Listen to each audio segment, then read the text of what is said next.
mis 10 minutos. Entonces, el pastor Gutiérrez dijo que el primero no determina el segundo. O sea que la Biblia y la iglesia no determinan a la Biblia. Perdón, el magisterio no determina a la Biblia. La cuestión es que desconoce es que el de Señor en el año 382 nos dice que es la iglesia la que define el canon de la Biblia. Aquí están incluidos los 7 libros deuterocanónicos que los protestantes en el año 1827 a sus Biblias. Entonces, la iglesia sí determina el canon bíblico y la iglesia es la que da testimonio de la Biblia. La Biblia es únicamente un testimonio, pero la que testifica a la Biblia es la iglesia.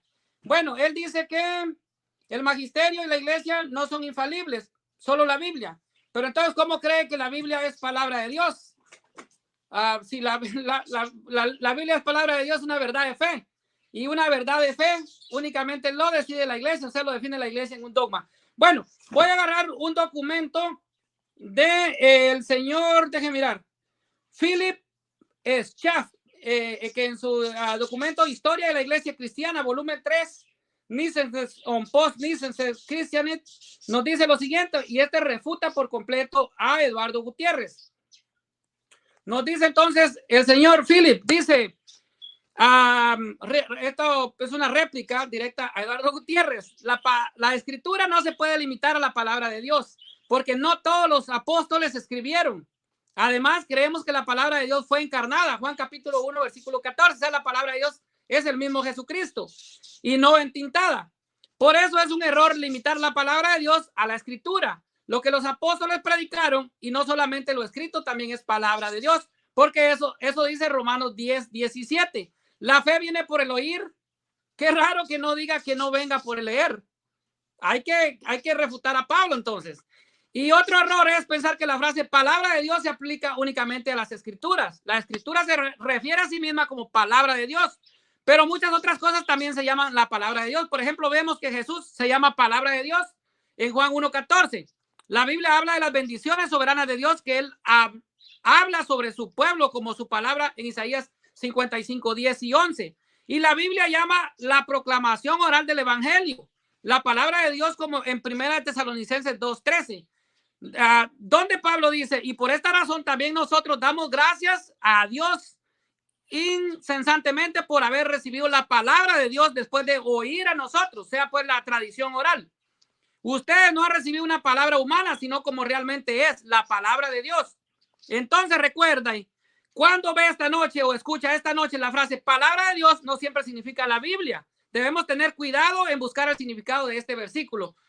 En contexto, ahora el señor a Gutiérrez solo pedirá la pregunta si trata de usar versos como Salmo 119, 89, donde el salmista dice, para siempre, oh Señor, tu palabra está sentada en los cielos. Este versículo y los otros versos como este que describen los atributos de la palabra de Dios no prueban la suficiencia formal de la escritura.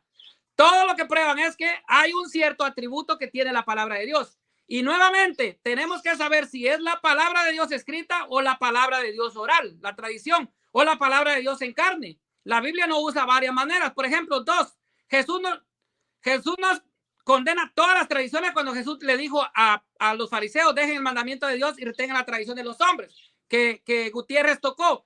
Tienes una excelente manera de rechazar el mandamiento de Dios para mantener tu tradición. Esto está en Marcos 7, 8, 9 y Mateo 15, 2 y 3. Los apologistas protestantes generalmente son conscientes de que los católicos no creen que sus tradiciones sagradas sean puramente hechas por el hombre, pero sostienen que este episodio prueba que debemos medir todo, incluidas las supuestas tradiciones sagradas, solo contra la regla de las escrituras. 24.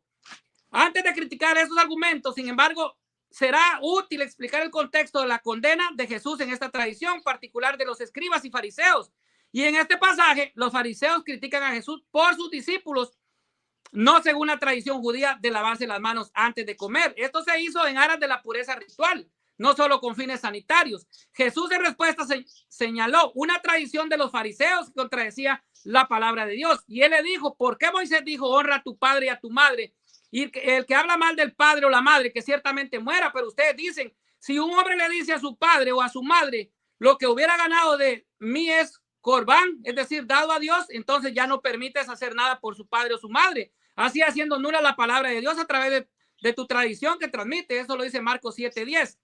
Y bueno, según el diccionario teológico del Nuevo Testamento de Gerard Kittel, el corbán, también traducido en alfabeto inglés como corbán y curban, es una palabra de préstamo hebreo que en el Antiguo Testamento significaba lo que se ofrece.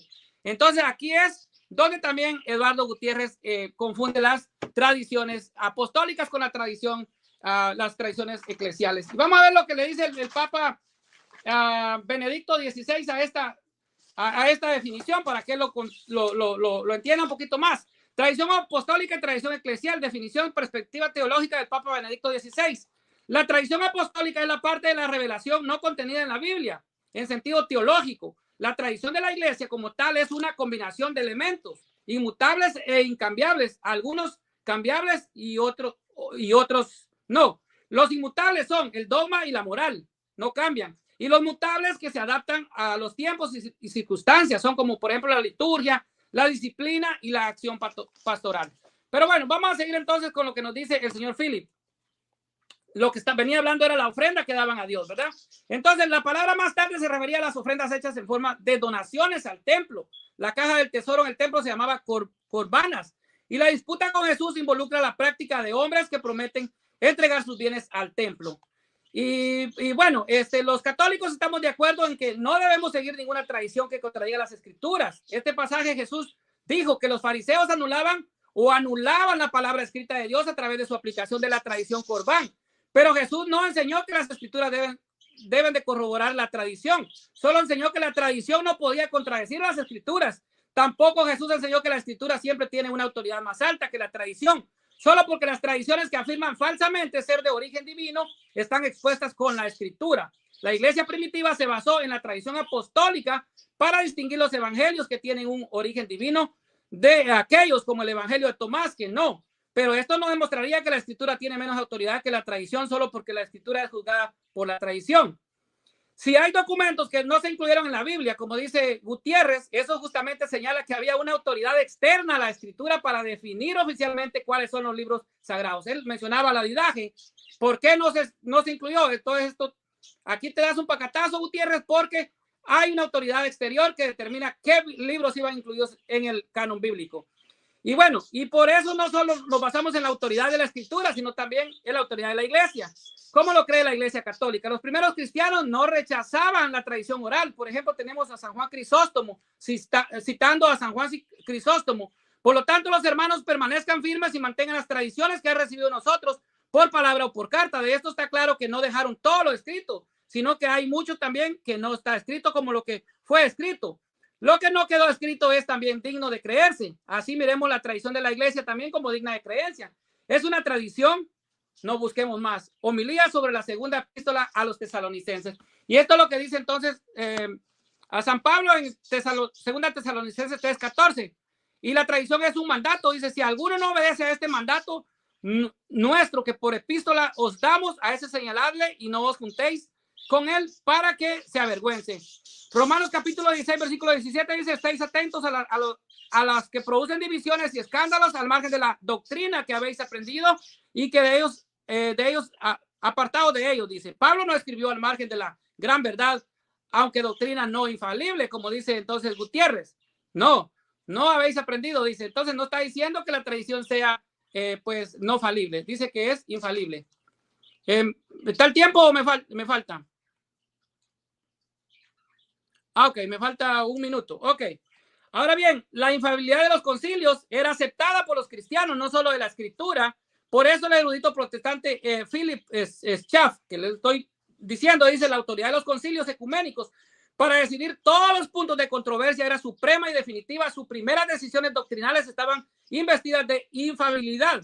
Las promesas del Señor respecto a la indestructibilidad de su iglesia, su presencia permanente en el ministerio y la guía del Espíritu y la verdad se estaban aplicando en pleno sentido a estos concilios que representaban a toda la iglesia, siguiendo el ejemplo del concilio apostólico. La fórmula habitual para un decreto era visum et spiritui, el sacto et nobis. Constantino el Grande, en una carta circular a las iglesias, concibe los decretos del concilio de Nicea como un orden divino, expresión, sin embargo, en relación con la cual no debemos olvidar el abuso de la palabra divina en el lenguaje de los despotas bizantinos. Atanasio dice respecto a la doctrina de la divinidad de Cristo, lo que Dios habló mediante el concilio de Nicea permanece para siempre.